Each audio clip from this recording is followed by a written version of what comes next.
Good day, everyone. Good day, ma'am. So, today, mga mong itakal is all about external analysis, industry structure, and competitive forces. So, mao ni siya ang mga expected learning outcomes throughout sa mong reporting. So, first is ma-apply diri ang PESTEL model to organize and assess the impact of external forces on the firm. Second is understand the structure conduct performance or SCP model to explain the effect of industry structure on the firm profitability.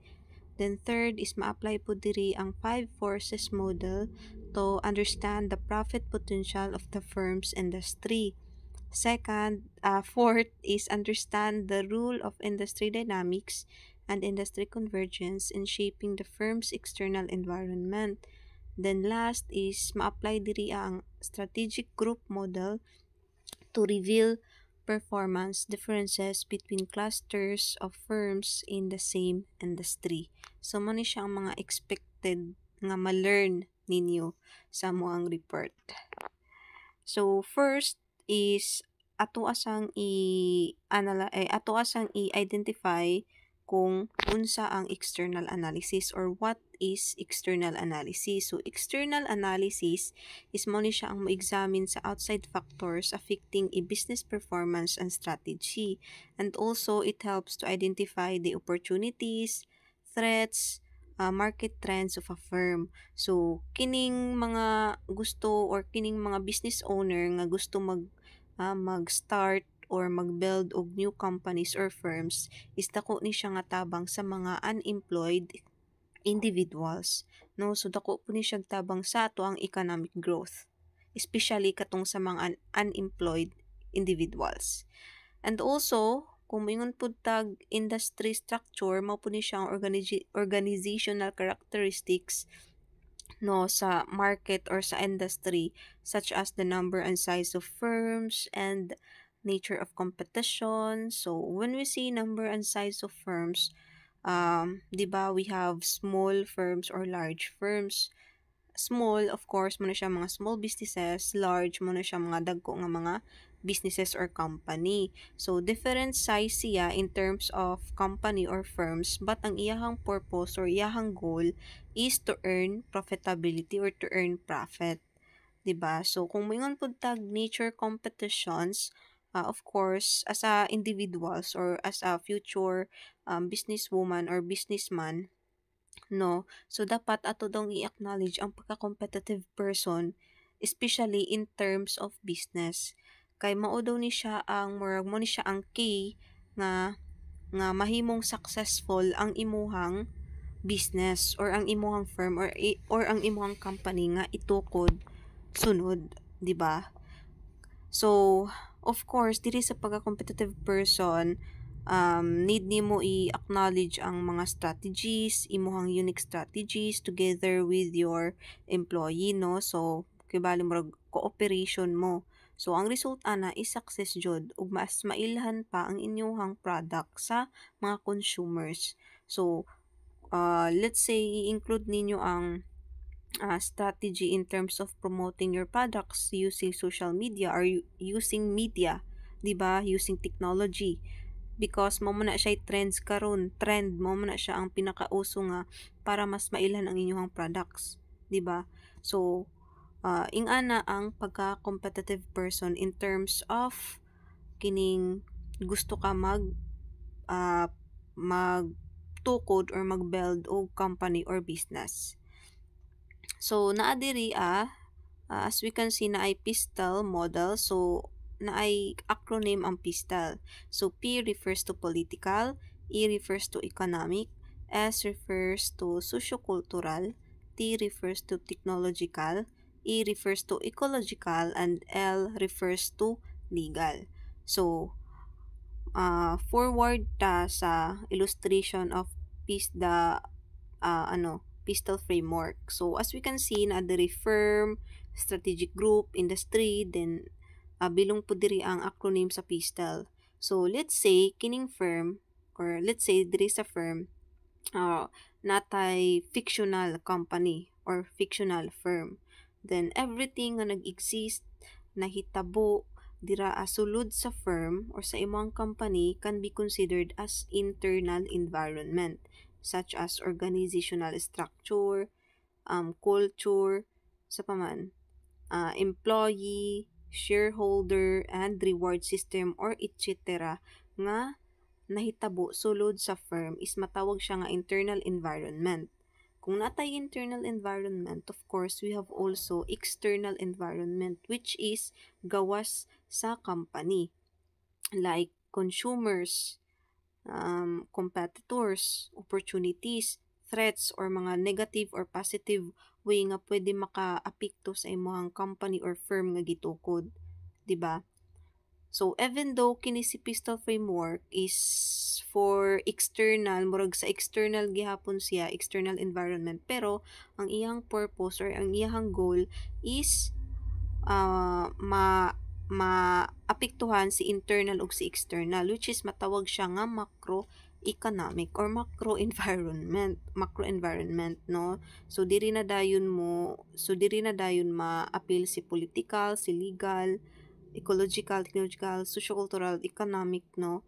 Indifferent or it's either positive or negative nga pwede makaapekto sa firm. So, since si Pistol Framework is kay macroeconomics, which is kay industry, si poster 5 forces nga matackle later sa next reporter is pwede na to siya diri ma-apply sa strategic group, which is sa external environment, while si SWOT analysis is kay firm.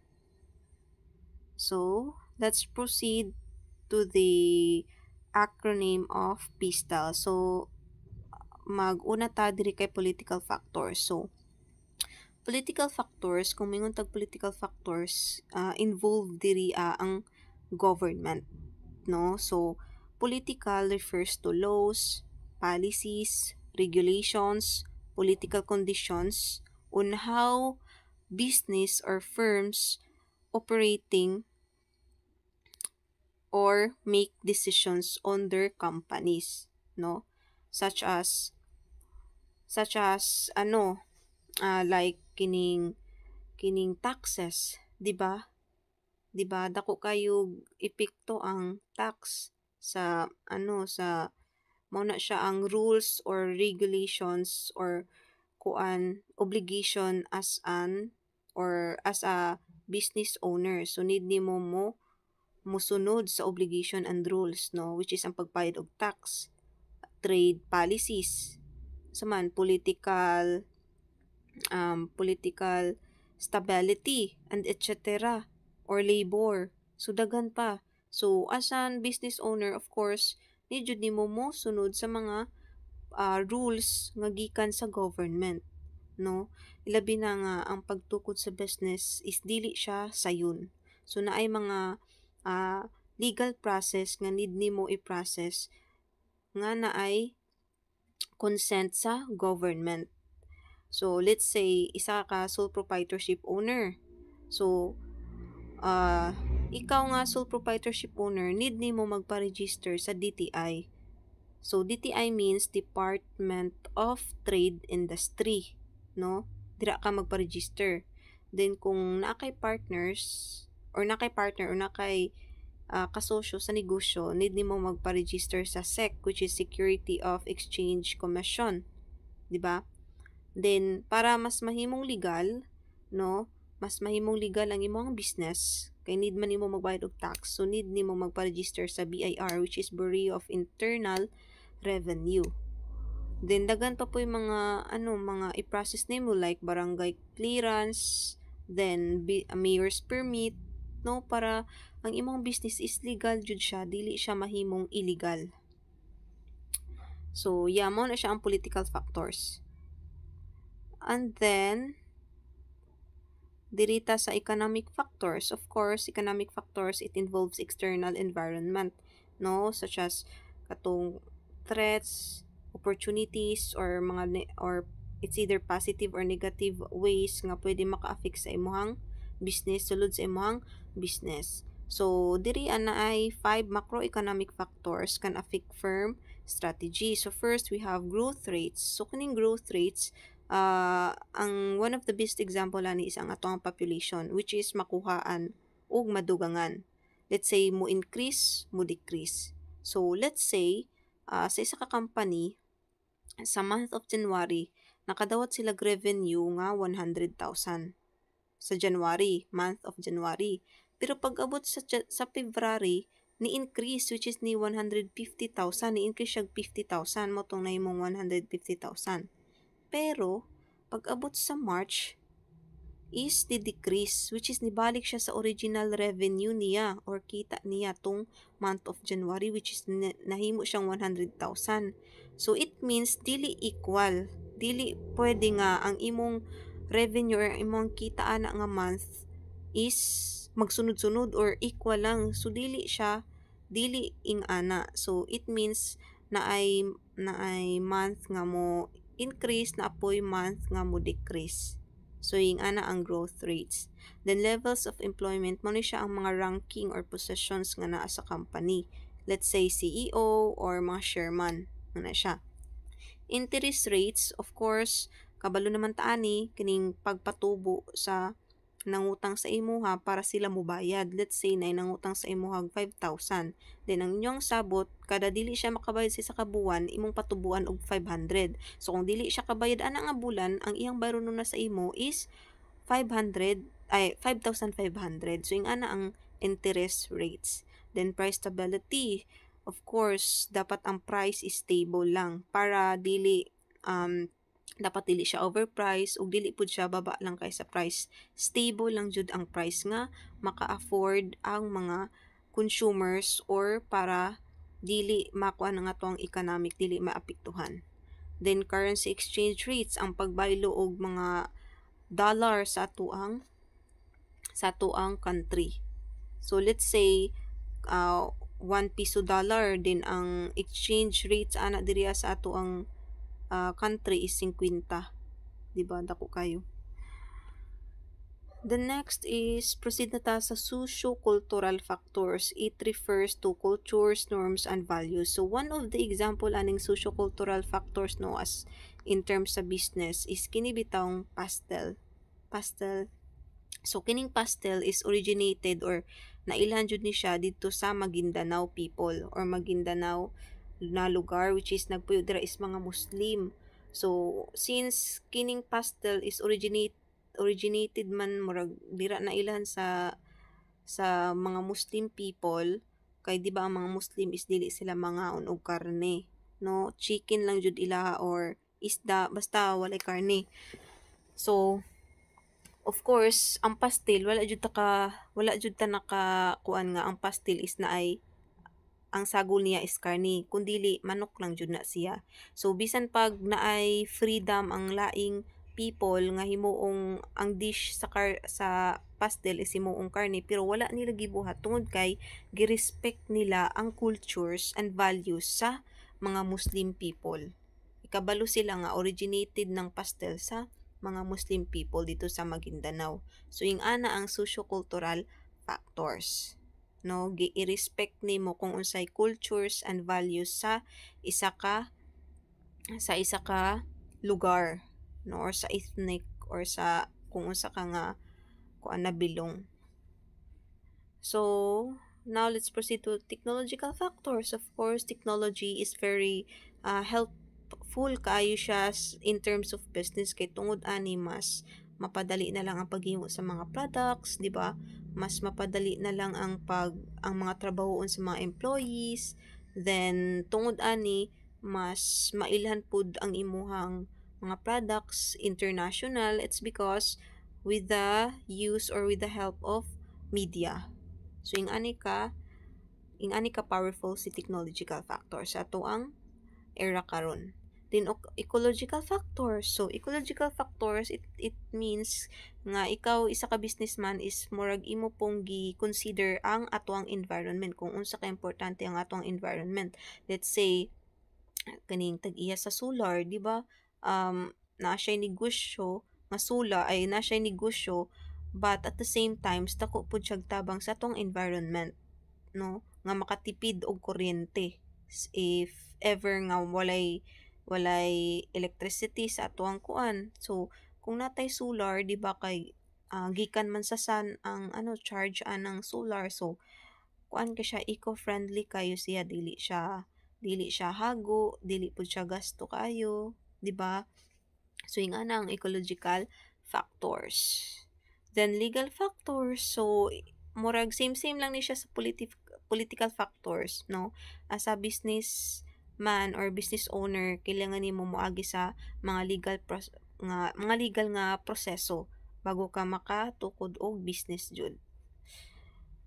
And so now let's proceed to the structure conduct performance or SCP, no? So kining structure conduct performance is mao ni siya ang mutabang sa pag-analyze or pag-explain when it comes to how an industry structure affect the behavior of companies in that industry.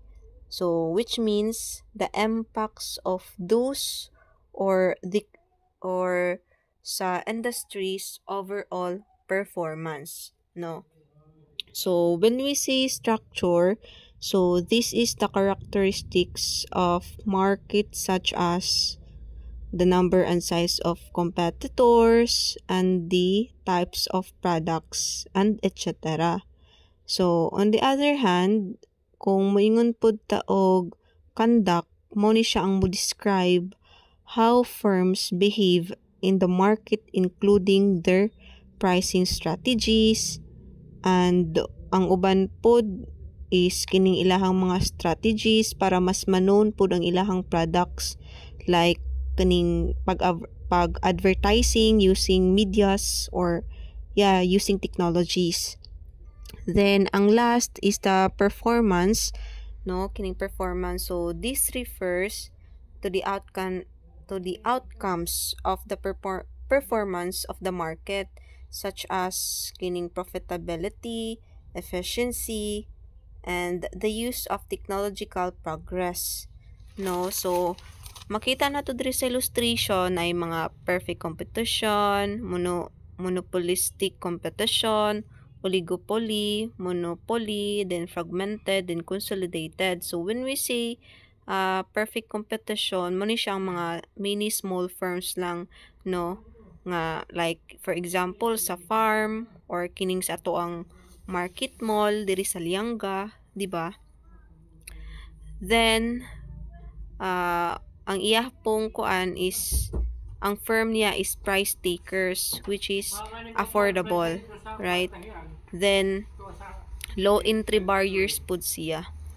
Then when we say monopolistic competitions, daghay firms, which means daghay competition, which is like for example sa Manila murag kanang bitang tapad-tapad lang ang mga businesses, no? Then ang iyang pricing ana is kining dili jud siya parehas na ay taas, na ay gamay. Of course, ang mga consumers dito jud sila mo palit sa low price lang, di ba? Then medium entry barriers pud siya. Then there is a oligopoly, few large firms. It means kaning gamay lang siya nga mga business kaning gamay lang ang nabilong dira nga businesses, pero puros pud lagi siya dagko. Like for example, Gaisano, tapad sila og ni warehouse. Then like katong sa Butuan sa SM nga nabitaw. Then some pricing power, differentiated products, so lahi gyapon og price, no? Then high entry barriers siya. Then there is sa monopoly, one firm, isa lang ka firm, considerable pricing power, of course tungod kay siya raman isa ka business dira, let's say diri sa ato sa Lianga isa rang ang 7-Eleven. That's why ang iyang price is dako kay amang consumers wala man sila choice, no? Kung ang ilang products nga gusto paliton is na lang sa 7-Eleven, so mapalit jud nila bisag mahal. So yung ana siya. Then unique product, very high entry barriers. So mo ni siya ang SCP or structure conduct performance. Then now let's proceed to the nature competition. So like sa na-mention ako gaina, so importante nga yatong i-enhance ato ang self ang pagka-competitive competitive person in terms of business. So diri kung imong ma-apply ni siya kining competitive or nature of competition, dapat imong i-develop ang customers loyalty, which means kining ang customer or ang consumer is murag salig na sila sa imo tungod kay known naman ang imuhang products or ang imuhang business sa iyaha, no? Then customers will be more inclined to remain with you because they know you best, no? Sa like na mention. Then next is increasing sales to existing customers, either selling more of an existing product or selling additional products. Tungod kay mas na-known man ang imong product, so pwede na ka mag-add og additional nga mga products, no, nga imong i-sell sa imong mga consumers. Tungod kay daga naman kay or known naman ka. Wala pa. Then next is enhancing the strength and value of your brand. And then developing new products and product extensions. And lastly is increasing market effectiveness as competitive business are better able to deter new competitors from entering the market. So, ano lang ni siya additional sa katong nature competition nga na-mention nako gaina. So, that's all. Thank you.